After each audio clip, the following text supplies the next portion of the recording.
BBC বাংলার অধিবেশন প্রবাহতে আপনাদের স্বাগত। আজ আপনাদের সাথে লন্ডন স্টুডিও থেকে আছি মানসী বড়ুয়া, আর ঢাকায় আমার সাথে থাকছেন আকবর হোসেন। বাংলাদেশের সর্বশেষ গুরুত্বপূর্ণ আপডেট সংবাদে আপনাকে স্বাগত। শুরুতেই সংবাদ শিরোনাম, পরে বিস্তারিত। প্রথমেই জানাবো আমাদের হাতে থাকা সর্বশেষ গুরুত্বপূর্ণ সবথেকে তাজা আপডেট সংবাদ। ব্যারাকের বাথরুম থেকে পুলিশের এএসআইয়ের ঝুলন্ত মরদেহ উদ্ধার। চট্টগ্রামে চকবাজার থানাকের ব্যারাকের বাথরুম থেকে আজ পুলিশের এএসআই ওহিদুর রহমান নামের এক পুলিশ কর্মকর্তার ঝুলন্ত মরদেহ উদ্ধার করা হয়েছে। চট্টগ্রাম মহানগর পুলিশের দক্ষিণ জোনের সহকারী কমিশনার তারেক আজিজ বিষয়টি নিশ্চিত করেছেন। মোহাম্মদ ওহিদুর রহমান নোয়াখালীর কবিরহাট এলাকার বাসিন্দা। তার বাবা নাম মোহাম্মদ শহীদুল্লাহ। ওহিদুর রহমান চট্টগ্রাম চকবাজার থানা সহকারী উপপরিদর্শক পুলিশের এএসআই হিসেবে কর্মরত ছিলেন। এরপর জানাবো জুলাই আন্দোলনে বিরোধিতাকারী শিক্ষা ক্যাডারের কর্মকর্তাদের বিরুদ্ধে রুল জারি। জুলাই আন্দোলনে বিরোধিতাকারী শিক্ষা ক্যাডারদের কর্মকর্তাদের বিরুদ্ধে কেন প্রয়োজনীয় ব্যবস্থা গ্রহণ করা হবে না তা সরকারের কাছে জানতে চেয়ে রুল জারি করেছে হাইকোর্ট। আর বিষয়টি বিচারপতি ফাহমিদা কাদের এবং বিচারপতি আসিফ হাসানের হাইকোর্ট বেঞ্চ এই রুল জারি করেছে। এদিকে রাজধানীর পূর্বাঞ্চলের প্লট দুর্নীতি শেখ হাসিনা সহ 12 জনের বিরুদ্ধে রায় 27 নভেম্বর। ক্ষমতার অপব্যবহার করে পূর্বাঞ্চল নতুন সৌর প্রকল্পে সরকারি জমি বরাদ্দ নেয়ার অভিযোগে সাবেক প্রধানমন্ত্রী শেখ হাসিনা সহ 12 জনের বিরুদ্ধে দায়ের করা দুর্নীতির এক মামলায় আগামী 27 নভেম্বর চূড়ান্ত রায়ের দিন ঘোষণার জন্য নির্ধারণ করেছে আদালত। এবারে জানাবো দারুস সালাম থানা বিএনপির ভারপ্রাপ্ত আহ্বায়ককে কারণ দর্শানোর নোটিশ। ঢাকা মহানগর উত্তর বিএনপির দারুস সালাম শাখা থানার ভারপ্রাপ্ত আহ্বায়ক এস এ সিদ্দিক সাজুর বিরুদ্ধে দলীয় শৃঙ্খলা ভঙ্গের অভিযোগে কারণ দর্শানো নোটিশ জারি করা হয়েছে। আজ ঢাকা মহানগর উত্তর বিএনপির যুগ্ম আহ্বায়ক এ বি এম রাজ্জাকের সই করা এক বিজ্ঞপ্তিতে এই নোটিশের বিষয়টি জানানো হয়। এবং সর্বশেষ জানাবো ভুটানের প্রধানমন্ত্রীর সঙ্গে এনসিপি নেতাদের সাক্ষাৎ। 3 দিনের সরকারি সফরে ঢাকায় আসা ভুটানের প্রধানমন্ত্রী শেরিং টোবগের সঙ্গে সাক্ষাৎ করেছেন জাতীয় নাগরিক পার্টি এনসিপির নেতারা। আজ এনসিপির আহ্বায়ক নাহিদ ইসলামের নেতৃত্বে দলটির নেতারা রাজধানীর সিটি হোটেলে ভুটানের প্রধানমন্ত্রীর সঙ্গে সাক্ষাৎ করেছেন। সাক্ষাতের পর উভয় পক্ষের মধ্যে কী বিষয়ে আলোচনা হয়েছে এ বিষয়ে বিস্তারিত জানা যায়নি। প্রিয় দর্শক, এতক্ষণ শুনছিলেন সংবাদ শিরোনাম, এবারে বিস্তারিত। তবে তার আগে বন্ধুরা অনুরোধ থাকবে এই সংবাদটিতে একটি লাইক দিন। এই চ্যানেলে আপনি নতুন হয়ে থাকলে আমাদের সংবাদটি দেখতে দেখতে চ্যানেলটি সাবস্ক্রাইব করে রাখুন। কমেন্ট করে বন্ধুরা আপনার মূল্যবান মতামত জানিয়ে দিন আপনি বিশ্বের কোন দেশ থেকে বা বাংলাদেশের কোন স্থান থেকে আমাদের সংবাদটি দেখছেন এবং শুনছেন। আর বন্ধুরা সংবাদটি আপনার সোশ্যাল মিডিয়া ফেসবুকে শেয়ার করে বন্ধুদেরও দেখার সুযোগ করে দিন। এবারে বিস্তারিত। আর গাজা যুদ্ধে আপনি যদি নিরীহ ফিলিস্তিনিদের ভালোবেসে থাকেন কমেন্টে ইয়েস লিখে বিশ্ববাসীকে জানিয়ে দিন।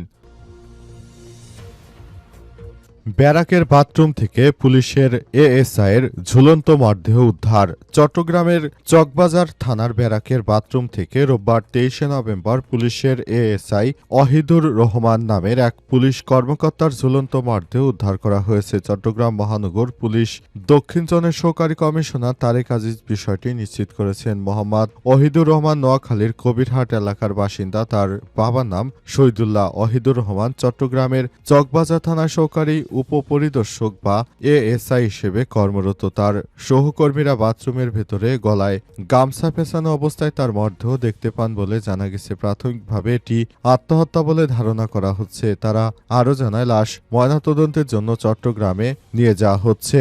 এই ঘটনার পরপরই পুরো এলাকায় থমথমে অবস্থা বিরাজ করছে। পুলিশের একজন দায়িত্বশীল অফিসার এভাবে যদি নিজেকে নিজে শেষ করে দেয় তাহলে সাধারণ মানুষ কি করবে? সাধারণ মানুষ তাদের উপর ভরসা রাখবে, তাদের দেখে আইনের প্রতি আরো শ্রদ্ধাশীল হবে, কিন্তু দেখা যাচ্ছে ভিন্ন কথা।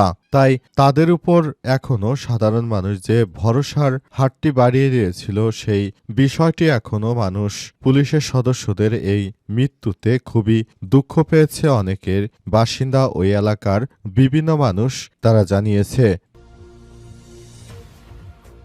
জুলাই আন্দোলনের বিরোধিতাকারী শিক্ষা ক্যাডারের কর্মকর্তাদের বিরুদ্ধে রুল। জুলাই আন্দোলনে বিরোধিতাকারী শিক্ষা কর্মকর্তাদের বিরুদ্ধে কেন প্রয়োজনীয় ব্যবস্থা গ্রহণ করা হবে না তা জানতে চেয়ে রুল জারি করা হয়েছে। শেখ হাসিনার সময় অনেক শিক্ষা কর্মকর্তারা যারা শেখ হাসিনার পক্ষে দাঁড়িয়েছিল এবং শিক্ষার্থীদের বিপক্ষে দাঁড়িয়ে তারা নানা রকম বিষয়গুলো নিয়ে সমস্যা সৃষ্টি করেছিল। এখন শেখ হাসিনা পালিয়ে যাওয়ার পর এসব কর্মকর্তারা এখনও তাদের পদে বহাল তবিয়তে রয়েছে। তাই এদের বিরুদ্ধে কেন শাস্তিমূলক ব্যবস্থা গ্রহণ করা হবে না এসব বিষয়ে একটি রুল জারি করা হয়েছে। আজ হাইকোর্ট থেকে রুলটি জারি করা হয়।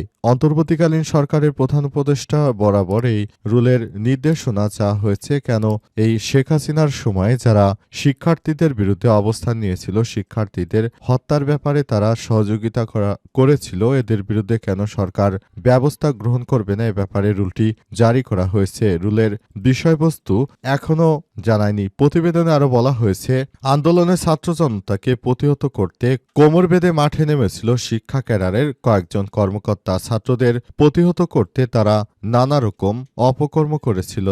তারা এখন কিভাবে তাদের সেই স্বপদে বহাল থাকে এবং তাদের বিরুদ্ধে প্রায় ১.৫ বছর হয়ে যাওয়ার পরও সরকার কেন তাদের বিরুদ্ধে কোনো ব্যবস্থা নেয়নি সে ব্যাপারে সরকারকে জবাবদিহিতা করতে হবে বলে এই হাইকোর্টের রুলে নির্দেশনা জারি করা হয়েছে। ইতিমধ্যে সব বিষয় নিয়ে তদন্ত করা উচিত বলে মনে করে হাইকোর্ট। এজন্য হাইকোর্টের পক্ষ থেকে বিষয়টি জানানো হয়েছে।